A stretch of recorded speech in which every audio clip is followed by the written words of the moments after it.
Ontem teve a relatoria apresentada, foi aprovada na BAN. Boa tarde. Como é que ficou essa situação? Boa tarde, Fabélia. Um prazer estar aí com você. Olha, infelizmente, a gente ainda tinha uma esperança que esse posicionamento dessa votação do relatório sobre a MP 793 do Fundo Rural tivesse um desfecho diferente. Mas, infelizmente, para nós, não teve. Foi aprovado o relatório. Nós temos uma visão muito clara e muito definida sobre essa situação, porque essa medida provisória, ela está criando uma polêmica tão grande, né, Fabélia, em relação a esse Fundo Rural. Aliás, isso virou um tema polêmico, porque nós estamos aí à beira de um atrito institucional entre o Senado Federal e os demais poderes aí, no caso até do próprio governo e do próprio Supremo Tribunal Federal, porque a resolução do Senado Federal, ela é legítima, ela é legal, ela é soberana, ela põe fim à cobrança do Fundo Rural. Se houvesse boa vontade daqueles que se dizem representar os produtores rurais, óbvio que esse relatório jamais seria aprovado. E ainda nós temos a esperança que no plenário da Câmara, quando for votado esse tema no plenário da Câmara, aí sim talvez a gente até reverta isso. E essa novela, digamos assim, vai longe, porque depois da votação do plenário, simplesmente teve uma aprovação da comissão, tá? Uma comissão especial, mista, Câmara e Senado, que tratou de aprovar ou não um relatório sobre a medida provisória. O relatório, na nossa ótica, foi desastroso, tá? Porque, com toda sinceridade, não tem nenhuma paixão sobre isso. O nosso ideal é defender os interesses do produtor, e com muita seriedade, tá? E imparcialidade.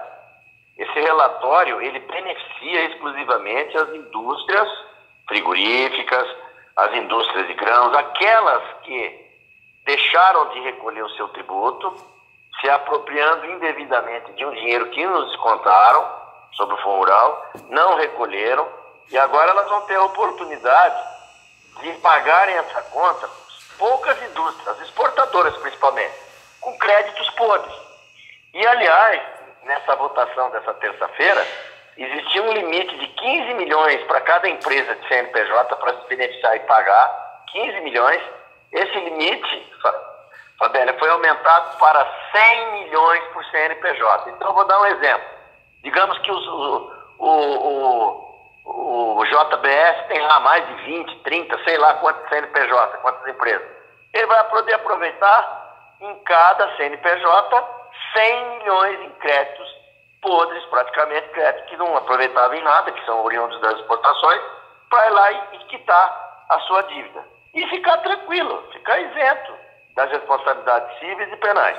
Enquanto que o produtor, Fabélia, o produtor vai ter que ir lá pagar uma montanha de INSS, que esse retroativo de 5 anos, mais o letivo, são quase 6 anos, corrigido com taxa Selic, isso vai dar números astronômicos.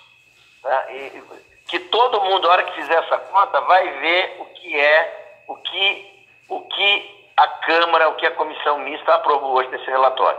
Mas eu quero deixar bem claro aqui que a UDR tem essa posição de criticar mesmo essa medida provisória, principalmente esse relatório, mas ela não tem nenhuma influência sobre o que o produtor vai fazer ou deixar de fazer. Se ele vai aderir ao refis, se ele não vai aderir ao refis, se ele vai confessar a dívida, se ele não vai... Isso é uma questão muito pessoal de cada produtor. Nós, da União Democrática Ruralista, temos a convicção que esse refis, que é esse relatório, ele é nocivo ao setor produtivo rural, ele vai levar o produtor rural brasileiro a um endividamento descabido, indevido, porque a resolução do Senado pôs fim a essa cobrança retroativa, mas me parece que interesses escusos falam mais alto.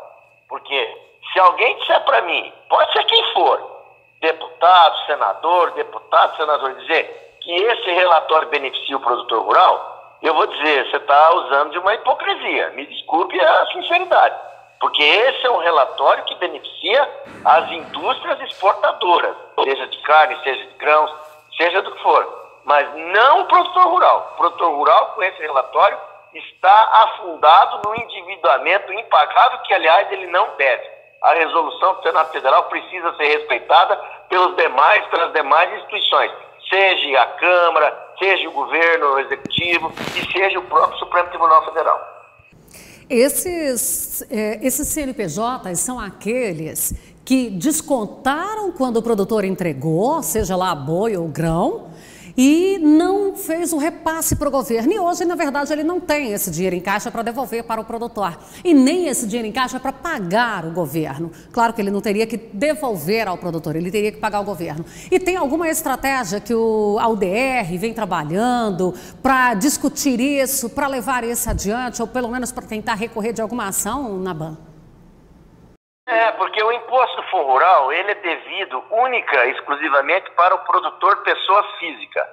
A indústria, seja frigorífica, seja de grão, seja o que for, que adquire um produto do produtor, ela tem a incumbência de descontar esse dinheiro, esse valor equivalente ao Fundo Rural do produtor e repassar à Receita Federal.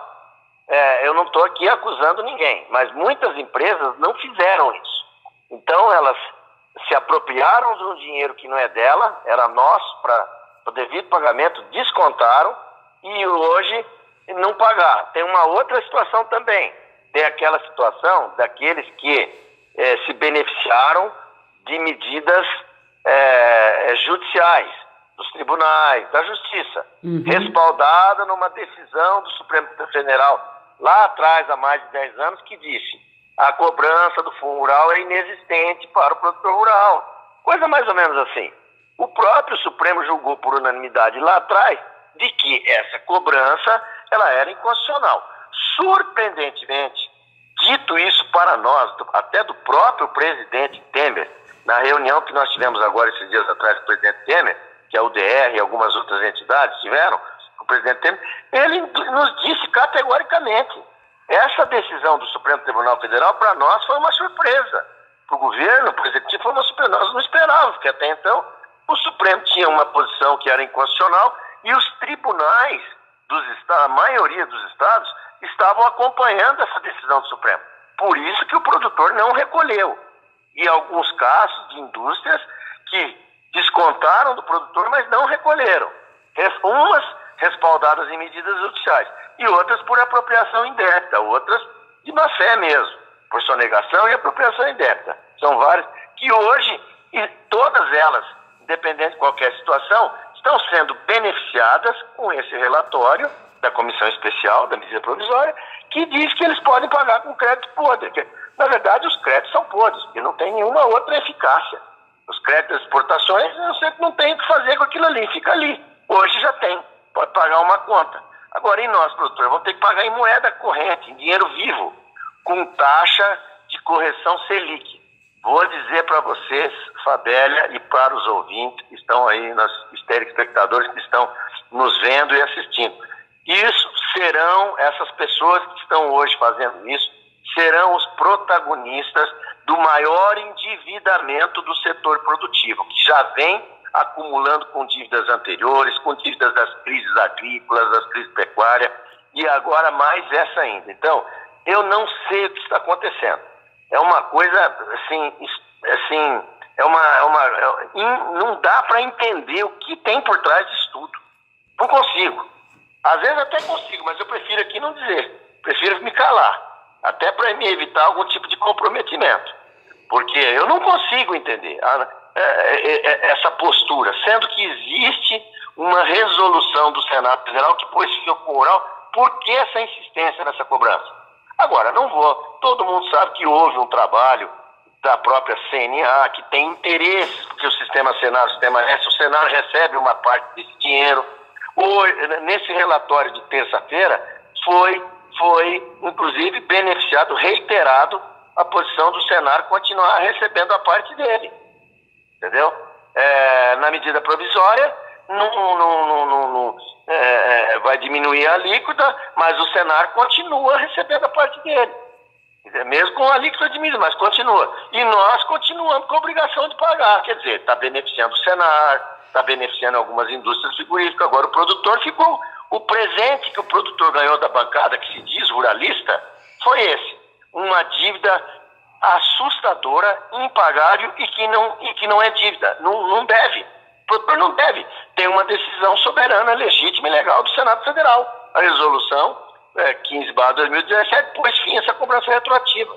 Nesse posicionamento nosso, é uma posição de grandes juristas, uma sumidade do mundo jurídico brasileiro, inclusive especialista em causas tributárias, é o professor doutor Ives Ganda Martins.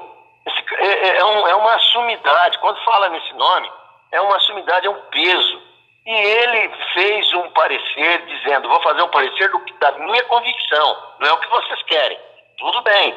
Fez um parecer muito claro, acompanhado por muitos outros tributaristas e juristas.